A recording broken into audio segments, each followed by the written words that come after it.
नमस्कार. आजचा आपला टॉपिक आहे इन्फिनिटिव्ह. इन्फिनिटिव्ह हा 10वीच्या दृष्टिकोनातून 1 मार्कसाठी विचारला जाणारा कंपल्सरी प्रश्न असतो. तर 1 मार्क घेण्यासाठी अगदी सोपा विषय आहे. तर इन्फिनिटिव्ह म्हणजे आपल्याला अंडरलाईन करायचं असतं परीक्षेत. तर बघा, इंग्रजी ग्रामरमध्ये इन्फिनिटिव्ह म्हणजे क्रियापदाचे मूळ रूप, म्हणजे टू प्लस V1 म्हणजे बेस फॉर्म, क्रियापदाचे पहिले रूप. पहिल्यांदा हे लक्षात घ्या. उदाहरणार्थ to go, to drink, to write. आणि हे काय म्हणून येत असतंय वाक्यामध्ये? ॲज अ नाऊन म्हणून येत असतंय, ॲज अन ॲडजेक्टिव्ह म्हणून येत असतंय आणि ऑब्जेक्ट म्हणून येत असतंय. तर बघा, ह्या इन्फिनिटिव्हचे 2 प्रकार, मुख्यतः 2 प्रकार पडतात, हे आपण पाहणार आहोत. एक फुल इन्फिनिटिव्ह म्हणतात. नंबर 1 फुल इन्फिनिटिव्ह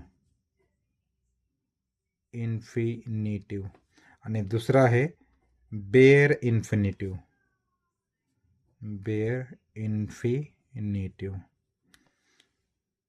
तर हे लक्षात आलंय, नाऊन म्हणून येत असते ॲडजेक्टिव्ह आणि ऑब्जेक्ट.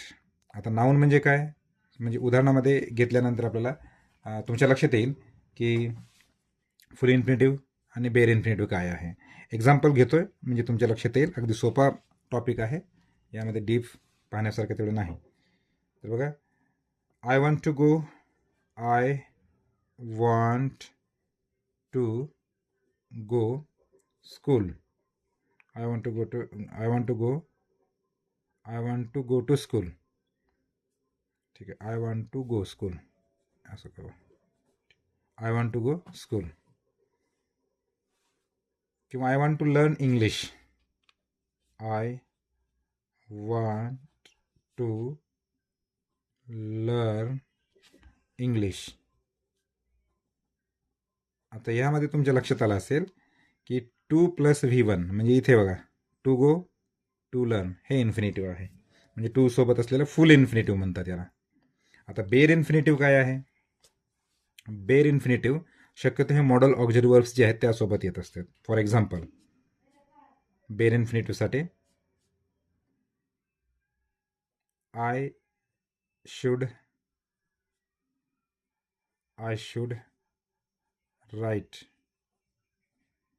म्हणजे मला आय शुड राईट, मी लिहिलं पाहिजे किंवा मला लिहायला पाहिजे. आय शुड राईट, सब्जेक्ट या ठिकाणी मॉडल ऑक्झिलरी वर्ब आणि हे write. I should write a letter. वाक्य वाढवलं आहे, म्हणजे मला लेटर लिहायला पाहिजे किंवा मी लेटर लिहिलं पाहिजे.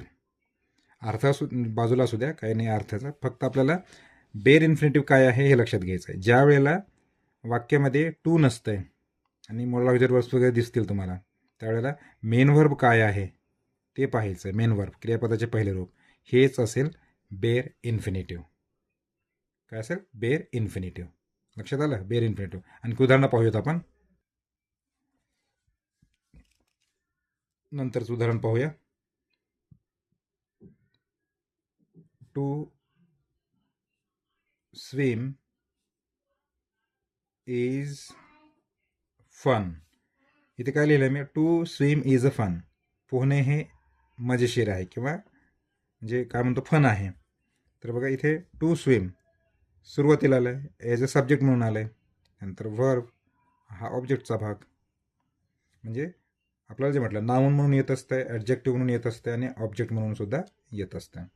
एक्झाम्पल आणखी पाहूया बघा.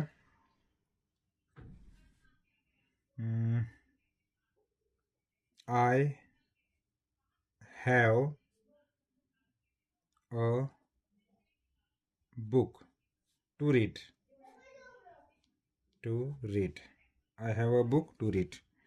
इथे सब्जेक्ट, इथे व्हर्ब, ऑब्जेक्ट, परत इथे ऑब्जेक्ट आहे, म्हणजे इथे ऑब्जेक्ट म्हणून आले. डायरेक्ट ऑब्जेक्ट आणि इनडायरेक्ट ऑब्जेक्ट माहीत असणार तुम्हाला.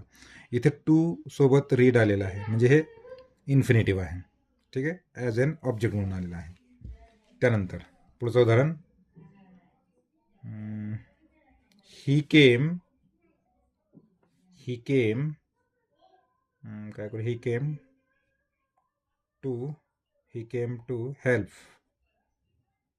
To help us. तो आम्हाला मदत करण्यासाठी आला. कशासाठी आला? तर आम्हाला मदत करण्यासाठी. टू टू हेल्प, हे इन्फिनिटिव्ह. आता बेअर इन्फिनिटिव्हचं एखादं वाक्य पाहूया आपण. बेअर इन्फिनिटिव्ह म्हणजे जे आता तुम्हाला सांगितलं की मॉडल ऑब्जेक्ट वर्ब्स जे असतात त्यासोबत येत असतात. ही कॅन किंवा आय कॅन स्विम. बघा इथे स्विम सब्जेक्ट, इथे मॉडल ऑब्जेक्ट वर्ब आणि स्विम. इथे टू नाही म्हणजे हे काय असेल, बेअर इन्फिनिटिव्ह. इथे बेअर इन्फिनिटिव्ह आहे, bare infinitive.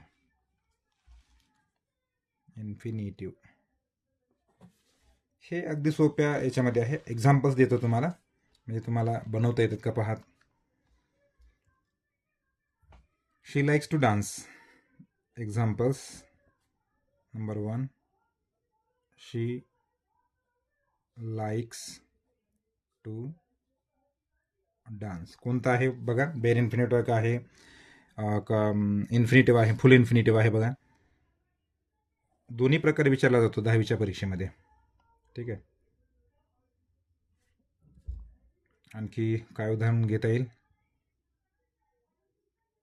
He made me do that किंवा डू इट. त्याने मला ते काम करण्यास भाग पाडलं. He made me.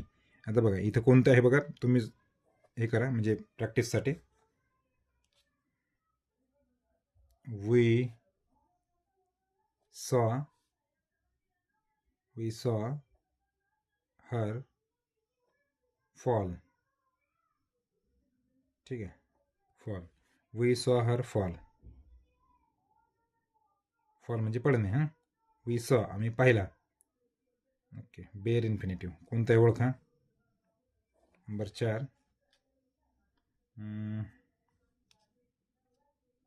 They should come here. Infinitive पहा. नंबर 5 मध्ये रवी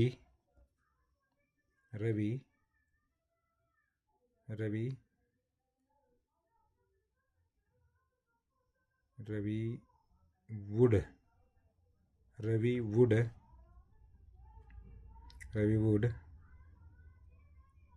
गो. Ravi would go to office. ठीक आहे.